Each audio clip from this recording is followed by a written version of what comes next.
I am making roast pork for dinner tonight, so I thought I would show you how to make the best roast potatoes ever. Well, everyone seems to think they're good, so I'm just telling you how I do them. Okay, so I've got some peeled potatoes here. I'm just going to finish peeling these potatoes. So now the key is put a pot on the stove with some water in it, just enough to cover the potatoes. You don't have to have a lot of water.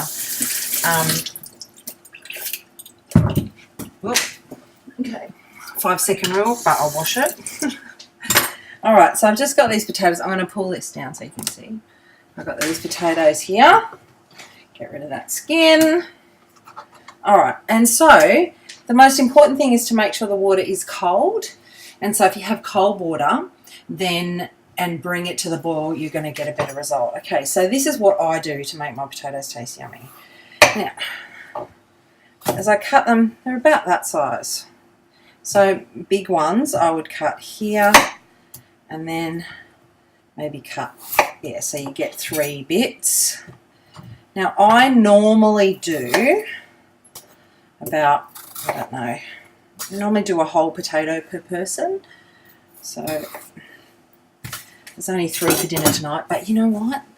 It's always good to have leftover potatoes, especially these ones. Okay, and so I've just cut them about that size. And so what I do is I just slice, but not all the way through. Now, you don't have to be precise. It doesn't matter. What you're going to do is that's just going to open up a little bit, and it's going to get, so when you put the oil or the fat on it, they're going to taste really good because they'll crisp up. So you get the nice, soft, squishy potato, but you also get crispy bits. And so these all go, yeah, so you've got to make sure the water's cold and then bring it up to the boil. So I've cut all these so I can, now, you know, as you can see, I'm being very particular about how far it goes down and how far apart they are. It doesn't matter. I'm just making sure that there is space for more fat, really. And that's why they taste good. And you know, with everything, the longer you cook it, the crispier it gets, and then it gets to a point where it's no longer cooked but burnt. Okay. So, yeah, you know what, when I do roast vegetables, I always do extra. So when I do roast sweet potato, I always do extra, and then I can make a sweet potato salad the next day, which I will show you. I've got a million of them. So, yeah. So not hard. And then what you have to do is bring that to the boil and let it boil for about 5 or 6 minutes. So the potatoes have come to the boil. As soon as they came to the boil, I put in some salt. You don't have to do that. I just like that because I like my potatoes with salt. And then you let them boil for about 5 minutes, 5 to 10 minutes. And so they've been boiling for about 5 minutes. And so what you're doing is you're just cooking them a little bit, and that helps them to absorb the oil that you put in, so that makes them crispy. So I'm just putting these into the sink, steam. Okay. All right, now, so this is a bit of a process, but the great thing about it is this, once you've boiled them, you can do this in the morning, right? So you do get your potatoes ready, boil them, they won't go brown. All right, so then after they're dry, they go into the baking dish. And so I pour them into this baking dish and I just separate them out. They're hot, so they don't all have to sit on there, whatever. And then I put them in the fridge until they're cold. All right, so it's really important that they're cold. I don't know why, some sort of chemistry thing, which I didn't do at school, but I found that if they're cold, they seem to get crispier. All right, so ready for the potatoes. Now what I've done is I've put I like to use either duck fat or lard. If you don't have that, then any sort of oil is good except olive oil. It doesn't make potatoes crispy. If you don't have a sort of saturated fat, I like peanut oil.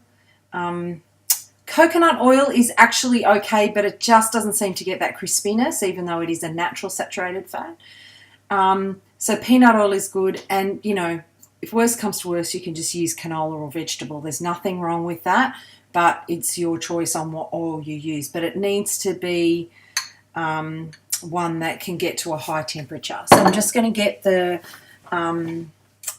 tray out of the oven.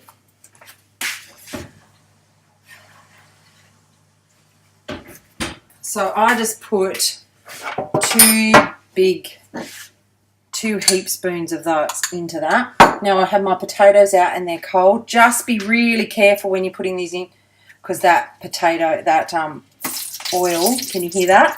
That oil's hot. And because they're still probably a little bit wet, because you boiled them. Okay, so I like to, alright, so push that down there. So I like to just put, alright, so I've just shoofed them around. My tongs back, and I just make sure that they're all covered.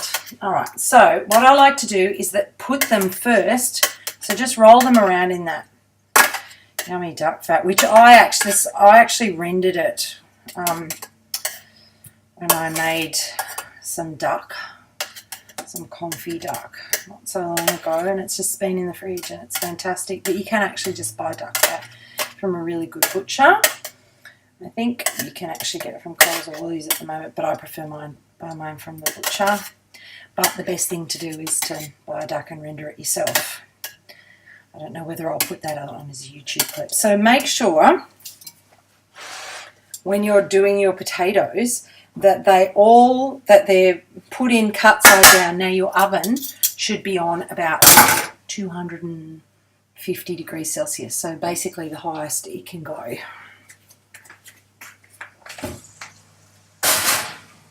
So they're in the oven, and they will take about, oh, just tip that up. So I'm really tall. I'm 6 foot tall, so it's really hard to get the levels right. So that will take probably 45 minutes to an hour. The longer you cook it, the crispier they will be. And yeah, so in about half an hour, I will turn them over and put them on the bottom. And so some of that oil has seeped up into the cracks that we cut. And then when you turn it over, they'll all sink in and make it all nice and crispy. Okay, I'm just going to turn the potatoes.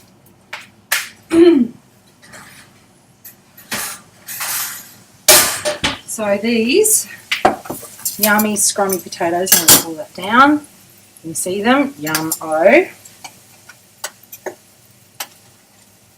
Okay, you can see that they're already starting to crisp up, and they've only been in the oven half an hour. So just turn them opposite to where they were. So the oven's on 250 degrees Celsius. And so then they go back in the oven for another half an hour, and then that will all start to crisp up and the bottom will crisp up, and they'll be fluffy in the middle and crunchy on the top. Okay, so here we go. Perfectly cooked potatoes. Look at that. Now, if you want them to be browner, then cook them for a bit longer. But it's pretty good when your potatoes are hard enough to make a sound against the... So I'm just popping them onto some paper towel, and I'm going to serve them up.